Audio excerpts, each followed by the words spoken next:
Assalamualaikum warahmatullahi wabarakatuh. Alhamdulillah alladzi anzal Qur'ana bil lisanin arabiyyan hudal linnasi wa bayyinatin minal huda wal furqan. Asyhadu an la ilaha illallah wahdahu la syarika lahu, asyhadu anna Muhammadan abduhu rasuluh.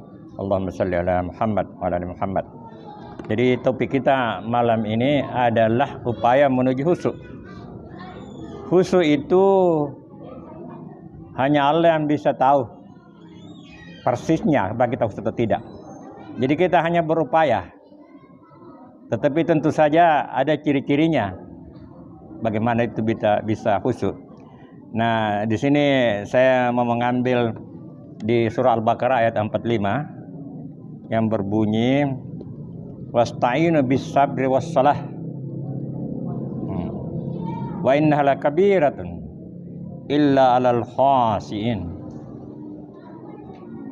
Mintalah kepada Allah dengan sabar dan salat. Sesungguhnya itu berat kecuali orang-orang khusyuk. Ya. Jadi kalau tidak berat lagi berarti sudah ada kemajuan bagi kita, mungkin sudah mendekati khusyuk. Tapi kalau masih berat itu salat, berarti itu jauh dari khusyuk. Ya. Apa definisinya? Alladzina, orang-orang yasunnuna, yang yazunnuna, yang yakin, yang percaya, yang berpikir annahum, bahwa mereka itu mulaqu rabbihim, akan menemui Tuhannya, wa annahum, dan mereka ilaihi rajiun, akan kembali kepada Tuhannya. Jadi berarti keyakinan, dia yakin akan bertemu dengan Tuhannya, akan kembali kepada Tuhannya. Jadi khusyuk itu sebenarnya kalau kita lihat di Quran ini bermakna merendahkan diri atau berserah diri kepada Allah.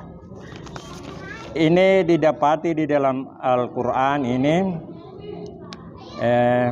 tidak banyak ini. Hanya 17 kali dalam 3 bentuk dengan kata dasar kha, sya, dan ain yang bermakna rendah, merendahkan diri, atau merasa hina dan berserah diri. Jadi ada 3 pemaknaannya tuh dalam Quran. Nah, biasanya kalau kita salat itu, yang salat itu hanya tubuh kita. Umpamanya katakanlah Samsu ini. Samsu ini salat, Samsu. Hanya tubuhnya Samsu yang salat. Samsunya itu jalan-jalan kemana-mana. Ini. Tapi salat yang khusyuk itu adalah Samsu yang ada di sini dan di tubuh ini sama-sama salat. Ya. Artinya apa? Atensi. Di situ dalam surat Toha ayat 4 saya katakan aqimus sholata li dzikri. Itu akhir daripada ayat itu. Innani anallahu la ilaha illa ana fa'buduni wa aqimis sholata li dzikri. Sesungguhnya aku adalah Allah. Tidak ada Tuhan selain aku. Maka sembahlah aku. Tegakkan salat untuk mengingatku. Jadi intinya mengingat Allah. Persoalannya ini bagaimana bisa mempertahankan ingatan kita mulai dari takbir sampai salam. Saya terkesan dengan ungkapan bahasa Makassar yang mengatakan talan pilih noah nanubuan takabrekno. Artinya apa itu? Tenggelam, artinya dilupakan semua. Barulah kita takbir. Jadi di kontak dulu baru takbir. Sama dengan telepon itu, dapat nomornya baru takbir. Jadi itu. Ya.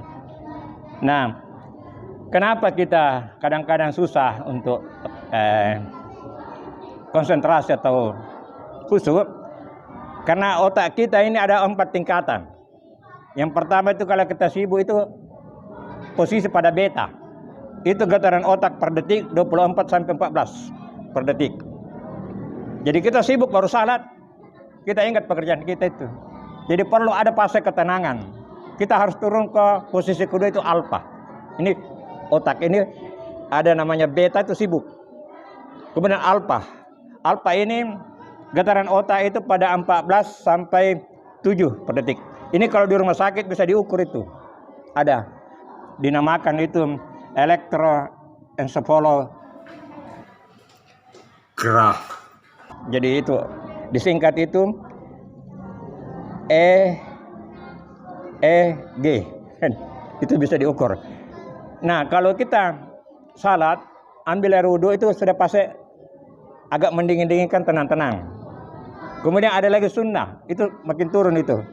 Sehingga ada baiknya kita ambil sunnah, kita serius di situ berdua, sehingga agak turun ke alfa. Ada lagi yang lebih bagus lagi, dia turun ke theta. Theta ini getaran otak itu dari 7 sampai 3,5. Ya, itu rata-ratanya itu. Jadi 7 sampai 3,5. Makin lemah getarannya. Nah, itu lebih khusus lagi. Itu didapatkan kalau kita habis tidur. Makanya salat tahajud itu memang sangat bagus untuk latihan. Ya, itu ada pada theta. Kalau kita tidur, makanya beda itu kalau kita salat sebelum tidur daripada setelah tidur. Ya, karena sudah habis istirahat. Fresh itu getaran otak itu 7,3,5. Ada lagi yang paling di bawah itu delta. Ini orang yang tidur nyenyak atau yang kalau orang tasawuf itu katakan kasab. Jadi fly dia. Di situ betul-betul itu ingatannya hanya kepada Allah itu 3,5 sampai 0,5 getaran otak, lemah sekali itu. Ya, tidur nyenyak atau dia khusyuk. Kalau ekstasi itu kalau dalam tasawuf atau tarekat, ekstasi. Nah, itu kan susah didapatkan, tapi itu delta 0,5. Di bawahnya 0,5 innalillahi wa inna ilaihi rajiun. Lewati 0,5 ini. Jadi inilah fase-fase yang bisa mengantarkan kita ke khusyuk. Tapi tentu saja ini dapat kita lakukan dengan latihan. Tapi kalau kita sudah terbiasa salat tahajud, insya Allah akan mudah kita konsentrasi meskipun suasana ribut. Jadi latihannya memang di salat tahajud itu. Ya. Jadi itulah upaya-upaya menuju khusyuk. Dan satu lagi, alangkah bagusnya kalau kita tahu artinya, tahu arti doa, itu bisa konsentrasi. Bagaimana kalau kita berjamaah, imam baca surah yang kita tidak artinya, kita berserah diri saja, ya. Dan kita ingat bahwa Fatihah itu yang wajib, kalau surah itu sunnah. Ya, itu.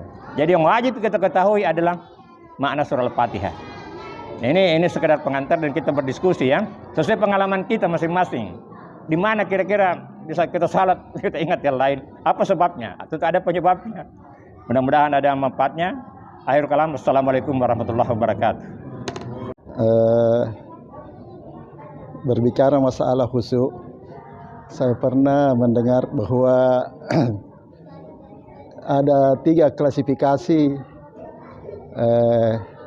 khusyuk itu. Karena ada, saya lupa juga, ada orang istilahnya waliullah yang kayak tingkatan pertama. Kalau salah ada 3 klasifikasi. Kita ini mungkin di urutan keberapa yang biasa-biasa saja. Mungkin orang awam istilahnya mungkin. Kemudian ada pendapat mengatakan kalau dalam mendirikan salat, yang penting kita ingat pertamanya membuat Allahu Akbar, takbir. Kemudian yang kedua, pada waktu membaca Al-Fatihah, kepadamu aku menyembah dan kepadamu aku minta pertolongan. Kalau salah yang terakhir tahiyat, itu katanya asal fokus di situ insya Allah diterima. Jadi karena kita ini orang awam, banyak gangguan-gangguan yang mungkin tidak bisa dihindari, tapi kita tetap berusaha fokus zikrullah istilahnya, atau berusaha mengetahui apa makna yang dibaca, terutama Al-Fatihah. Kita harus tahu artinya dan maknanya. Kemudian yang kedua itu sunnahnya, kalau bisa kita tahu artinya, misalnya pengumpulnya imam nggak bisa kita tahu, ya alangkah bagusnya juga. Saya rasa itu saja. Kalau mungkin perlu penjelasan juga yang tadi itu, yang mungkin Pak Ustadz lebih tahu. Saya pernah mendengar tapi saya lupa ingat lagi. Untuk itu saja. Assalamualaikum warahmatullahi wabarakatuh. Alhamdulillahirrabbilalamin. Pada malam hari ini kita masih diberi kekuatan dan kesehatan. Dan pengajian kita sore hari ini atau malam hari ini adalah apa tadi? Upaya menuju khusyuk. Ya, kalau seperti apa yang dikatakan tadi Pak Nur Samsu. Khusyuk ini kita yang berupaya, lalu kemudian yang tahu persis adalah Allah Subhanahu wa taala. Tapi kita berusaha. Kalau khusyuk ini menurut saya pengalaman pribadi ini, itu apa yang kita lakukan sebelumnya, itu mesti diperbaiki sebelumnya apa yang kita lakukan. Jadi kalau kita sebenarnya mau menuju ke masjid itu, ada langkah-langkah awal. Jadi minimal dari rumah itu harus baik, di jalan juga harus baik.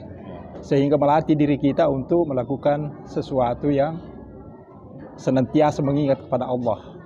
Istighfar. Tadi itu getaran-getaran otak itu saya kira menarik memang itu. Beta, alfa, theta dan delta. Delta yang paling bawah. Saya kira delta mungkin sulit untuk kita capai itu ya.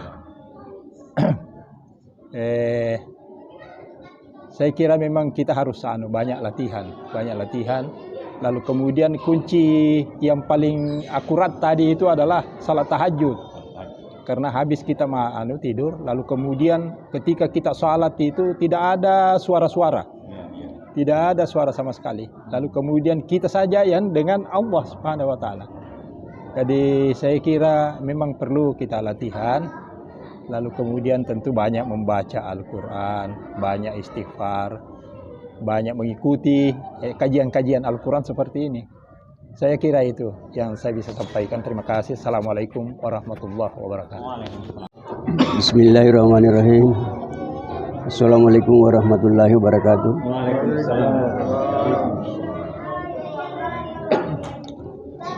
Topik ini sangat menarik karena khusyuk. Nah, ini khusyuk ini yang sangat perlu sekali.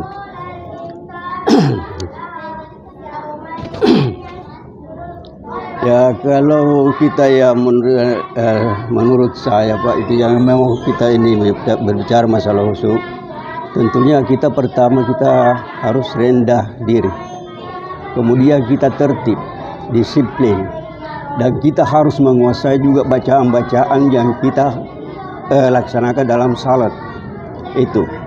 Kemudian kita juga harus ini Pak, jangan sampai kita ini, apakah tadi dikatakan Pak Ustaz, ini yang salat. Siapa? Pak Delimpuan salat, tapi yang di dalam ini, yang terutama ini. Ini harus, ini yang di dalam ini Pak, dengan ini. Karena ini harus terarah betul. Jadi kapan kita mungkin ini kita masih salat, tapi ini masih melayang-layang, ini itu tidak khusyuk. Jadi kalau khusyuk ini tidak gampang, saya rasa tidak gampang, ini sulit ini. Sulit itu tidak gampang. Jadi bacaan-bacaan kita itu harus itu menguasai betul juga. Ya, kita bisa itu menguasai betul. Jadi kita ini salat mungkin ya boleh kata ya bagi saya belum bisa mungkin seperti ini. Karena khusyuk itu sangat berat. Hanya kita ya berserah diri. Apa yang kita laksanakan atau kita lakukan ini salat ini kita berserah diri, kita rendah diri, dan apa yang kita misalnya kita tidak tahu kita serahkan. Jadi mungkin itulah jangan kita seperti kita yang dikatakan tadi Pak Nur, kita ini salat ini yang terutama di dalam juga. Jangan sampai hanya di luar ini salat, tapi di dalam ini masih melayang-layang ini. Nah, ini tidak khusyuk ini. Jadi bagi saya memang masih berat bagi saya untuk ini Pak. Mudah-mudahan kita ini bisa mengerjakan seperti ini yang kita judul ini khusyuk.